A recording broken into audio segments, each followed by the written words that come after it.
Hello and welcome to Living a Culture of Life podcast by Human Life International. I'm your host, Colleen, and I'm joined today by Father Boquet. Welcome back, Father. Great to be with you one more time. It's great to be here and talk about these important issues. And today we're going to be talking about your recent trilogy of Spirit and Life articles on sex education and pornography.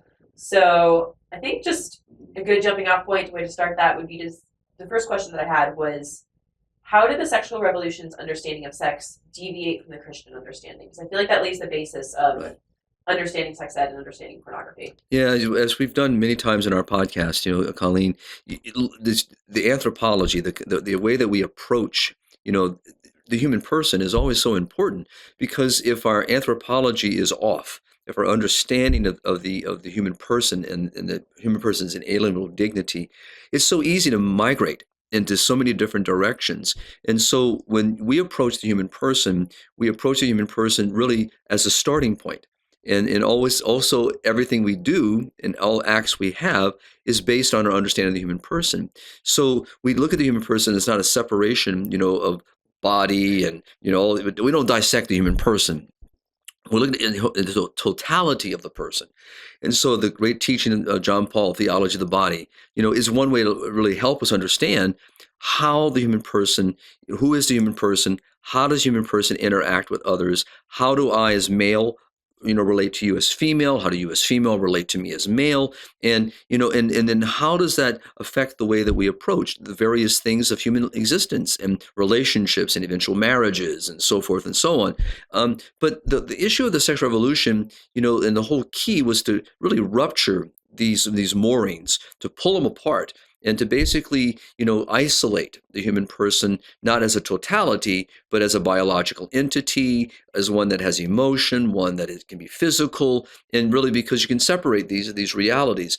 Well, that's not how we approach a human person. And we look at, as I said, the human person in the totality, and as a body person, as a person with a soul, a person that has emotion, has feelings, has sentiment, but it's not isolated from the person. And so how the person relates. So the whole movement of the revolution was really to pull those moorings apart and to rupture, as we saw with the issue of contraception, with regard to marriage and conjugal love, and try to separate, the ends of marriage and focus purely on gratification, pleasure, the unity aspect without the procreative aspect. And so we see this play out, in how the architects of the sexual revolution, very well intended, knew exactly what they were doing with regard to, how to get people to think differently. Once you have them thinking differently, they will act differently. And once they act differently, their behaviors will change and they become normalized. And so today, and the current situation within our culture, most people see no issue, with sexual behavior outside of marriage. But if we just backed up, 60, 70 years, you'd have a very different culture that looked at promiscuity from a very different point of view, and recognized it's not only its threat to marriage and its threat to society, but it's also its harmfulness to the individual. But today people wouldn't even think about that. That's not something they would think about. So basically it took sex and made it, instead of being an issue, like sex is going to influence the broader community because it's going to bring children into the world, it's going to influence the family, and broad spread, affects everybody. It made it purely conceived as a private idea. Like, okay, what you do in your bedroom is totally separate from the rest of society, which obviously something as powerful as sex could never be simply something. But also how basically it's dissecting the human person, thinking that, this act has nothing to really do with me. And that's completely false. Yeah. Because, as body persons, we react, we respond, we have relationships, all that act through our body, who we are. And so, the architects of the sexual revolution have been, very successful in rupturing, divorcing these realities, from what we understand in our Christian anthropology. And so I would say, first of all, to our readers, if you're not familiar with the theology of the body, I would say, Colleen, it's important maybe in the notes, is to give them a link, send them, to read, especially to read the actual source, not the commentaries, to actually read the source, come back to commentaries, but read what John Paul really is speaking about. And Well, first of all, what people realize, actually, Dr. Adolfo Castaneda, called him, doesn't have a PhD, but Adolfo has many articles on our website that really breaks down John Paul, which would be a great, maybe start there, then go read the source. But Adolfo does a beautiful job of articulating how we, as Catholics, as Christians, approach, you know, body persons. How do we approach our understanding of male, female? And what does that, how does that interaction as male female affect our relationships, our community, the broader picture? Okay, then how does that rupturing of the human person fit into porn? All right, so now what we're talking about there is as we start, so once we have basically dissected the human person and pulled the human person from a total understanding into basically individual acts and behaviors. So we've allowed now basically to not only have we ruptured in marriage through contraception the links between unity and procreation, but now what we've done is we made sex a recreational sport. We've basically made it more about gratification, pleasure, focusing purely on, the emotions and the sentiments and the joys that come from this experience. And that's been totally intentional. Like I remember Right. looking through Planned Parenthood's annual report at one, or IPPF, so International Planned Parenthood's annual report when I was Right. working on our Planned Parenthood ebook, and they were talking about a social media campaign they ran through Africa called Treasure Your Pleasure. Right. All about how sex Right. is for pleasure, sex is for Correct. pleasure. Right. That's important, and it's no, that's not what it's for. No, exactly. And again, our anthropology approaches it also in looking at the human person, that's called to eternal life, who's made in the image and likeness of God, and that our way of approach on these issues is radically different than a secular idea. But if I could back up just for a little while, so what we're talking about, what I pick up on the articles really is about sex education. Yes. And I use pornography as the way of entering in, but it's really, at the end of the day, is when you start looking at what you just brought up, International Planned Parenthood. We can talk about many other entities by their introduction of sex ed into the school systems, into policies. This is all about indoctrination. It's all about taking the children at a very young age, in many cases, even in preschool, and introducing them to behaviors and practices and images that really violate their innocence and violate the beauty of their childhood, robbing them of their innocence. And it's all about indoctrination. It's all about taking away the mores. So basically, it's telling parents, children, don't listen to your parents. Those Judeo-Christian values you have, this Christian anthropology you have that's been taught by your parents or by your school teachers, in catechism, they're wrong. So it really is to break the child ultimately from their parents first. That's the first entry point.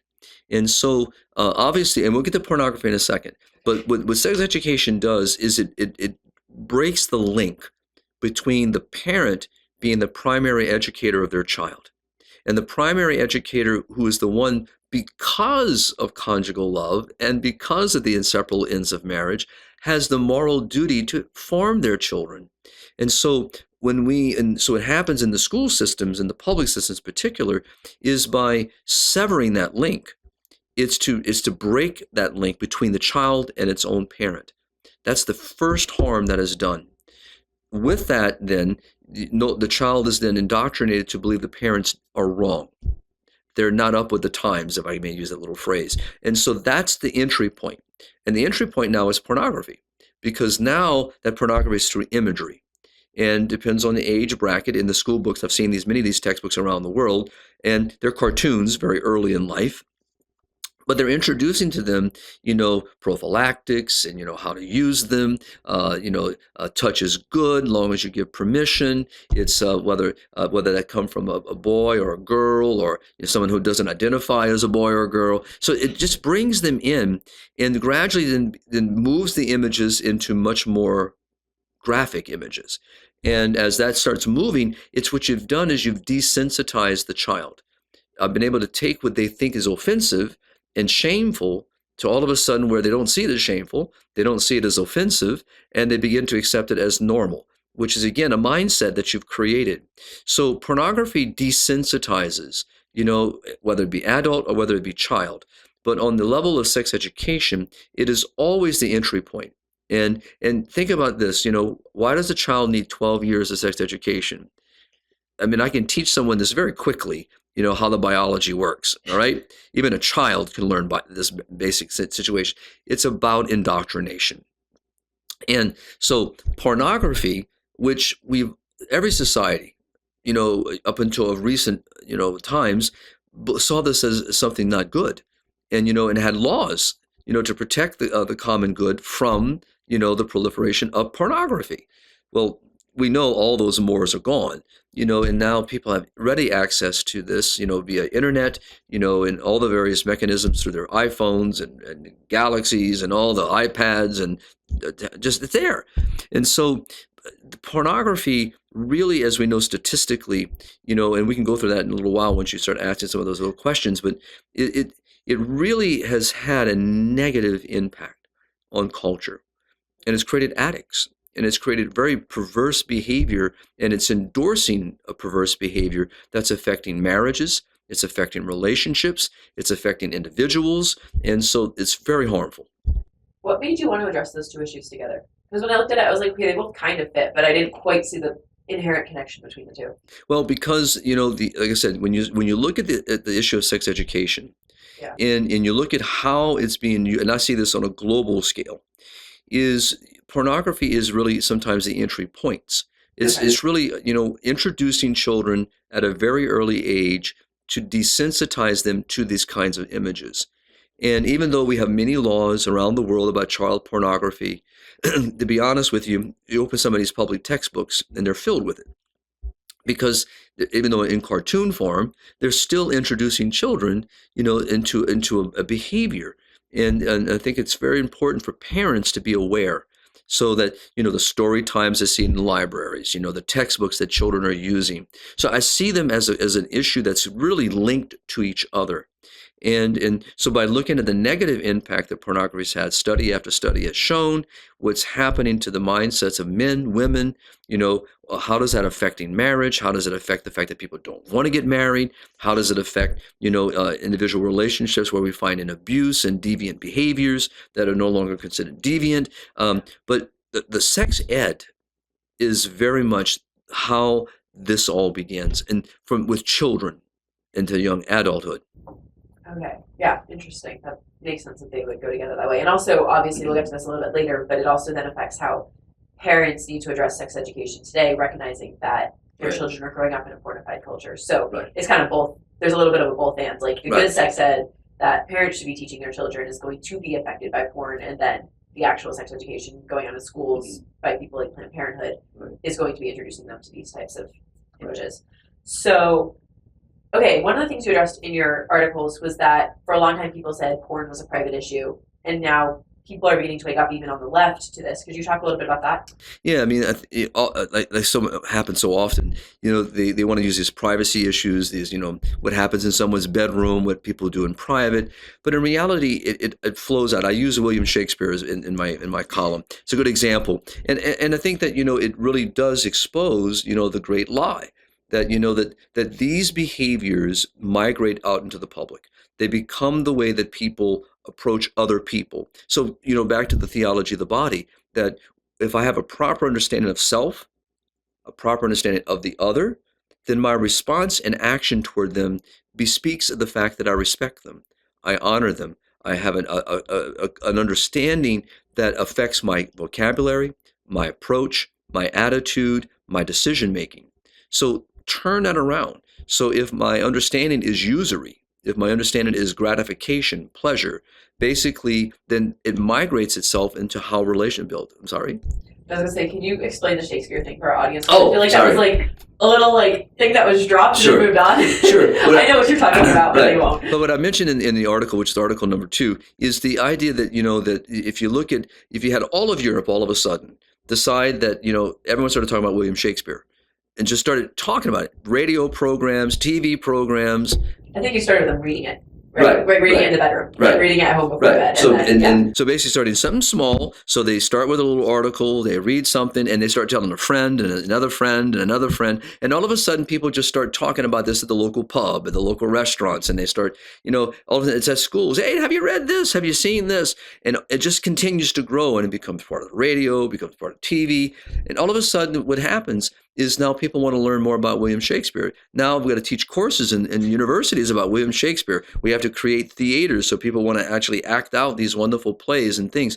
All of a sudden, what's began privately in a person reading in their room and by spreading that message to someone else has now grown into the public forum. It's the same thing with pornography. It's the exact same issue. And so it doesn't stay in the bedroom. It doesn't stay in that private moment. And in study after study has shown this, that the way that, especially men, which is where it was aimed at first, but now it's both women and men. And it's now moved into, it's really a public problem. It's really a societal problem. And studies are showing this all over the place. And like you said, even the left, even the progressives, who don't want to see any restriction whatsoever, are realizing, hey, there's a problem here, and we need to address this. And I believe that it's a big part of a lot of the gender and LGBTQ in general, like people moving in those directions, a lot of times are influenced by the porn that they've seen as well. Right. And that's why, going back, the earlier you can bring someone into that arena. And that's why, the question of, at one time we held restrictions very clearly, especially for children. And now by removing those restrictions or limiting those restrictions, and basically any child can access a phone, if given a phone, can easily access anything, or you can actually be looking for something else and something easily could pop up. Yeah. But everything around us is also, as Father Marx used to call it, a great sex mess. But we have a sexually addicted culture. That from TV commercials, movies, advertisements, everything around you is all sensualized and sexualized, and so it's created a culture, and that actually now basically, when you look at the numbers, the percentage of men and women addicted to porn is scary.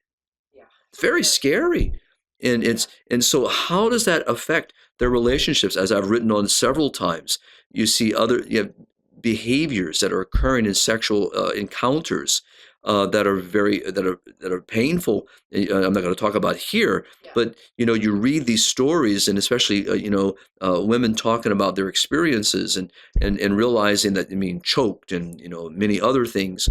This is all in the pornography world. And so how does that affect relationships? Or a person can give free consent to be sexually active, and all of a sudden they find themselves in a very, very dangerous situation, because of this mindset and approach that people have. That is all being conditioned within this pornography world. So what impact does that have on parents who want to be able to teach authentic Catholic sex education to their children? Because I believe you talked about in your article, basically, if parents aren't going to be the ones teaching their kids sex ed, they're going to be picking it up from this pornified Someone will. So what tips do you have for them? So I think the first thing, as I mentioned in the article, is parents should not be afraid to talk about this.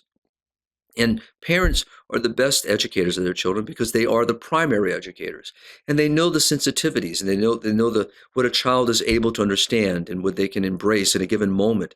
And we should not be ashamed of sex. We should not be ashamed of being able to talk about this. And also, for, as I mentioned in my last column, for the way that how a dad treats mom, how mom treats dad, and in a sense, a child sees this. They grow up within a culture where they see passion and love and tenderness and in a kind of a jovial approach of mom and dad toward each other, and nothing that's blatant, nothing that's immodest, but always respectful. And children see this and they learn this, and when mom and dad are talking to them from a very early age, what's happening naturally to their bodies, and they're growing up, they're maturing, things are changing, and not to be afraid of any of that. So because if the parents are not the one forming their children in a true, authentic understanding of human sexuality, someone else is going to teach them. And so what I challenge in the article is parents to know, what are they teaching not only in the public schools, sadly, sometimes what's being taught in our Christian and in Catholic schools that parents may not or be aware of. And a parent does not have the right to give their right and duty away. So the church and others can be of assistance to parents, but a parent does not have the right to shuck their responsibility because they don't know how to deal with it. They're the main teachers. And so that's the problem that's happened, is parents have given their responsibility to the public system. And look, let's be fair to the public system. It can do what it wants to do. I mean, it's created all these very different policies, and the state, can regulate how it wants its public education to be. But that's where parents come back in. But that's not what you're going to teach my child. It's one thing to teach biology. It's one thing to teach anatomy. It's one thing to teach the physiology, and it's another thing to teach them morality. That's not the right of the public system. And so parents really need to recognize that and take this very seriously, and also not be afraid of it. But that's where the church can come in and should come in and to help parents and to be of assistance and to be present. And how can we be of help to you? Not take your right, not take your role, not push you to the side, but to help you. And so when a child grows up in that environment, they see the gift as it is. And you're absolutely right, Colleen. The challenges will be there. There will always be these temptations, but how do we give them the tools to act virtuously? How do we give them the tools how to deal with temptation? How do we give them the tools so that if they're in a conversation, in a situation, how ought they to respond? What are they to do? But we should not leave that to their friends. We don't leave that to other parents. We don't leave that to the public system. We don't leave that to this. We're the parent. They're the parents of the child. And so that's why, again, I approached it from the sex education point of view before I leapt into the pornography issue. Because the moment that, a parent lets their guard down, the others are there to pounce on it. And look, and all you got to do is talk to children who are now adults, or once now adults, once children, of course, and ask them, where did you learn about some of these issues? Did your parents ever talk to you about the beauty of human sexuality? No, nothing. So where did you, quote unquote, learn? And this is when you start finding out, what they learned and how they learned and the means by which they learned. And a lot of it was through pornography. So, and someone introducing the pornography, robbing them of their innocence. Yeah, definitely. And also just, people will talk a lot of times about like quote unquote like purity culture, which is not talking about purity the way it should be talked about, where it's basically like sex is bad, sex is wrong, we don't talk about that. Right. And that's like one of the worst approaches that Catholics could have, because that's not how you teach your kids proper sex ed either. That's so just to kind of throw that out there as like the other extreme, if either you have a culture that's all sex ed, or like Planned Parenthood sex ed, pornography, all of that, or you have the sex is bad, don't talk about it, the body's bad. And you need to find that junction in the middle where you are able to actually talk about it and kids see the beauty of it, not just... I mean, I've told the story before. I mean, is that when you meet parents and they ask you a question as a priest, and they're looking for guidance, and they have a child, an adolescent, that they now realize is maybe, been watching porn and maybe acting out on some of this. And then, but when you ask, okay, what did you do about it? How did you address it? Did you address it? And sometimes what you hear is the fact that they just, I punished them.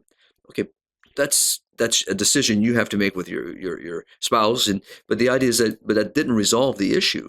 And what you find out sometimes is the parents themselves are struggling with very similar things. So it's hard for them to approach the subject because they themselves are struggling with a similar difficulty.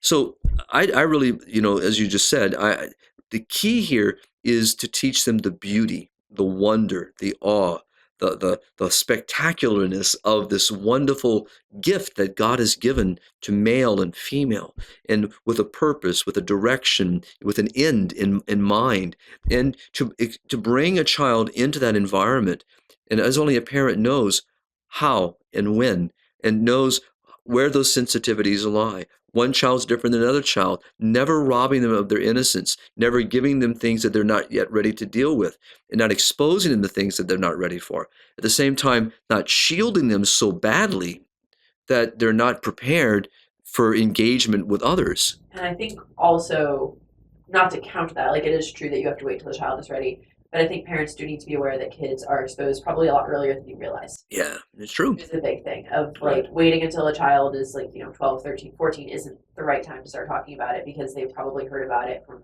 anyone earlier than that, just because it's talked about so much. People often ask, where do you start? I said, the moment they get about that big. In other words, as soon as you can. And the appropriate amount of information for that. Exactly. Point. Like obviously not everything when they're 1 No, years old. exactly. Oh, let me pull out this and go show you his books. No, exactly not. So, but I do think that, as parents is to see that they're part of the openness to life is the education and formation of their children, and to see that as not something separate, to see it as part of. And we've talked about homosexuality as something to be ashamed of, and I'm going, it makes no sense to me, and why? Because this is a God-given gift, and it has a purpose, and it has an awe and a wonder to it, and it goes back to theology of the body, goes back to what we kind of started with, and talks about a right anthropology. And so, but a child sees, the first thing I think a child sees and hears, how does dad treat mom? So give you an example and not getting too graphic.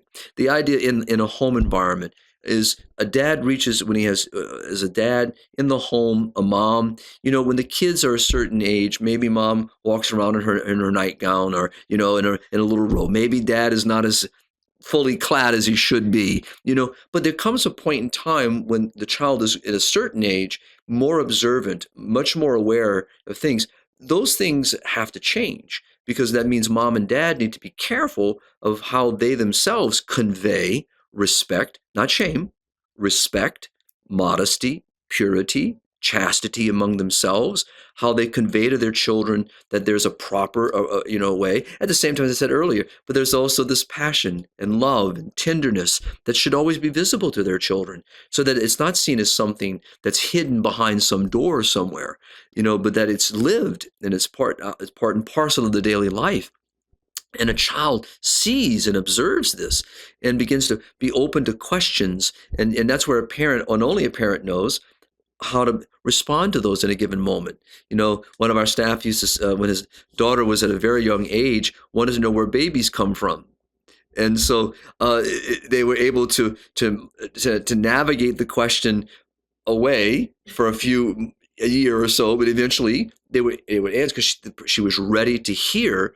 And her response was kind of, ooh, kind of thing. But but again, only a parent knows each child's sensitivities, and no child is the same. And so might have worked for one, may not work for the other. But I really believe the key for all of this is for parents to see their role and not to give their role away, which, as I said earlier, they don't have a right to do that.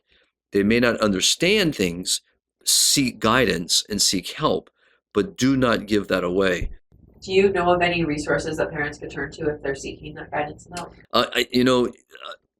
Many dioceses, of course, I make reference to a document in my articles from the Pontifical Academy on the family, now dicastery for life, family life, and it's on human sexuality, published in 1995. But that's one among many. But in many dioceses actually have some wonderful resources for families. For me, it's in parish ministry. It was a willingness to sit down with parents and then bring them to those resources and then talk it through. And again, we started very young, with the parents, to help them as early as we could as they're going, because as I lovingly told the story before on this, was the a young boy. I'm not going to get too detailed, kind of walked in and saw mom and dad, and had many questions, and was talking to me about all that he observed.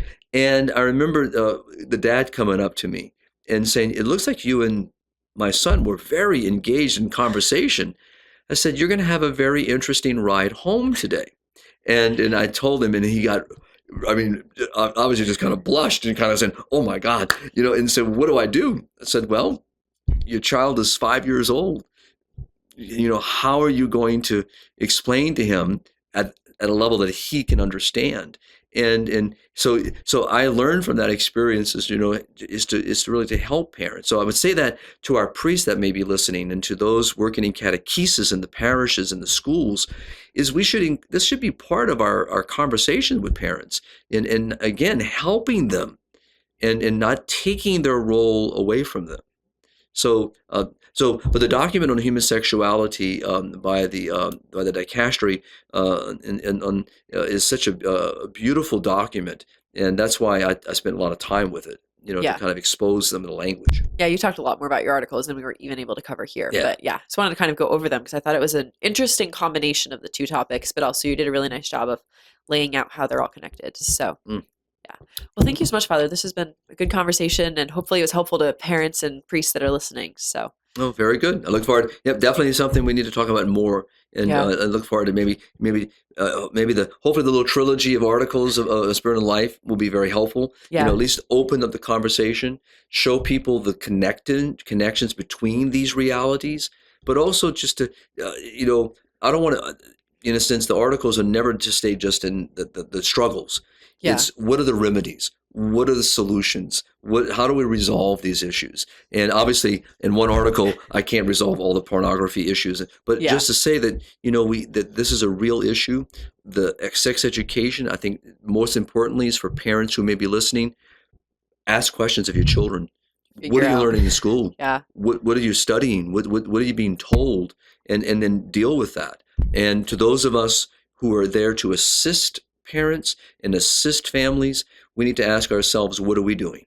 How are we, availing ourselves? What are we giving of ourselves? So I love this conversation, you can tell, because I just see the impact of it globally. Yeah. No, for This sure. is not just a U.S. issue No, it's at not. all. And I will tell you, it's a global issue, and it's affecting people around the world. And it's affecting like every level. Like I think the youngest age of exposure to porn is usually like around 9 is the average age, or something around there. But 9 or 11, but- and then right. well, Well, I was going to say through the perverse sex education, I've seen it as early as 4 years old in textbooks in Latin America, Africa, and I think it's just so we need to be aware. And I think that's the sadly the countries I just mentioned, or the places, regions, is because of Western intrusion. Right. Yeah, it's not African people saying, Not at "Hey, all. we want this." Not at all. And but so I think it's important that people realize, the threat that this poses. But we can pick up the pornography issue, in a greater detail. We've done it many times. But the question is, what's the resolution? Maybe that's a good way to end without answering it. How do we resolve it? How do we change a mindset, Colleen, that has become so accustomed to a behavior?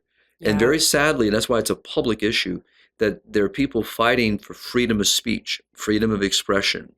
And, doesn't matter the damage, doesn't matter the harm, doesn't matter what's happening to culture or the common good. If all we were talking about William Shakespeare and our universities are filled with new textbooks, that's no harm in there. You can like William Shakespeare or not like William Shakespeare. At the end of the day, it's not causing physical harm.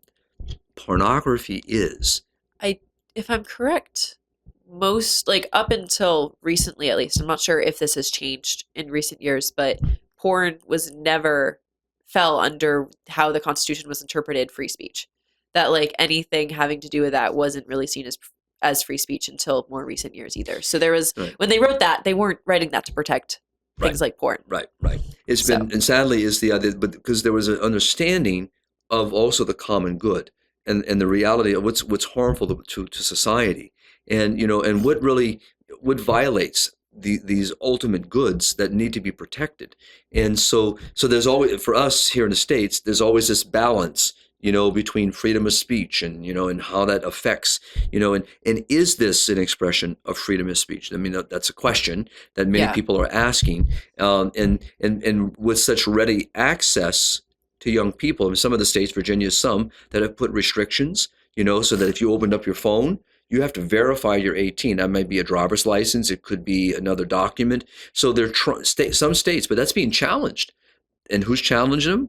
Pornhub. Who's challenging them? Or the pornography industry. Because they're saying that's a violation of freedom of speech and so forth and so on. And so there has to be a reality check here. That would be an interesting topic for a podcast is is there any legal standing for it to fall under freedom of speech, and just kind of addressing the two issues. So for me, and I know we've gone over our time, is that for me, the way I've always approached this is try not to approach it as an American, is in a sense from my Constitution, from my Bill of Rights and all this, to look at it as a moral issue. Yeah. That transcends the political rhetoric. Doesn't matter if we quote unquote have a right to it if it's immoral. That's the question. And I think that to me, to take it on that level is, how is this behavior contrary to human dignity? How is it contrary to the common good? How does it violate a good that must be protected? And and we're not talking about a private matter. We talked about that. Yeah. Not in enough detail. The article gets into a lot more detail. Yeah. But the idea is that that it might be privately done in someone's room, all right, but it doesn't stay in that room. And study after study has shown the reality of that. And so we just can't keep our head in the sand anymore and say, hey, it's just a private matter, everything else. That's false. And lastly, this, sorry, it's a very passionate issue, is the people that are affected. These are human beings that are being used for the gratification of another human being. Is that, even if they're there of their own free will, right? But the idea is that what we speak of a society? Have we become so perverted that we're so fixated on pleasure, gratification, that it doesn't matter who we use to get what we want? Is that the kind of culture that we really want to be? Is that what we're saying that we believe in? And then as these deviant behaviors continue to manifest themselves, what are the consequences of that? What is that going forward? So what kind of culture are we creating? What kind of society are we creating? And they can always say, I'm pure. No, you must be one of those purists and things. No, I'm looking at it from another point, and that is the greater good. And how do we protect that good? How is it affecting relationships? How is it affecting marriages? How is that affecting families? How is that affecting the demographic winter that we're having? Like, there's so many widespread domino effects. Right. And we talk about age of respecting women. Who's the most victimized in most pornography today? It's women. Yeah. And so the idea is how do we talk about this? Yes, from a legal point. Yes, we can approach it as U.S. citizens from a certain angle. It's freedom of speech, freedom of expression. We can talk about many of these things, and that's good and that's fair. But how do we talk about it as a moral issue? And when a world no longer sees it as a moral issue. Yeah. And oftentimes we in the church are often accused of trying to impose our values. But we have to remember that it's not so long ago that as a society, we held certain behaviors to be not good for the culture and not good for society, and that it was something that we would not have accepted, and that we had laws to protect, right? Yeah. It's not so long ago. And so we have become desensitized. And that's how sex education plays into it. The moment you desensitize a child and you start teaching that child, anything goes. Here we are. And here we are. Well, thank you so much, Father. This was a really good conversation. And I encourage our audience, if you have any questions on this, please put them in the comments or send us an email at hli@hli.org, and we will try to answer them in upcoming episodes, because I think that getting some feedback and being able to actually answer your questions is going to really help drive a lot of these conversations. So please let us know what your questions are. And thank you, Father, again, for being here. Oh, you're welcome, Colleen. Great to be with you again. Look forward to the next time. Yes, I look forward to it too once you're back from the next mission trip that you have. And to all of our listeners, please follow and subscribe. Follow us on social media. We have an Instagram and X or Twitter account. And check out the new ebook that I'm going to put on the end screen, and keep on living the culture of life. God bless.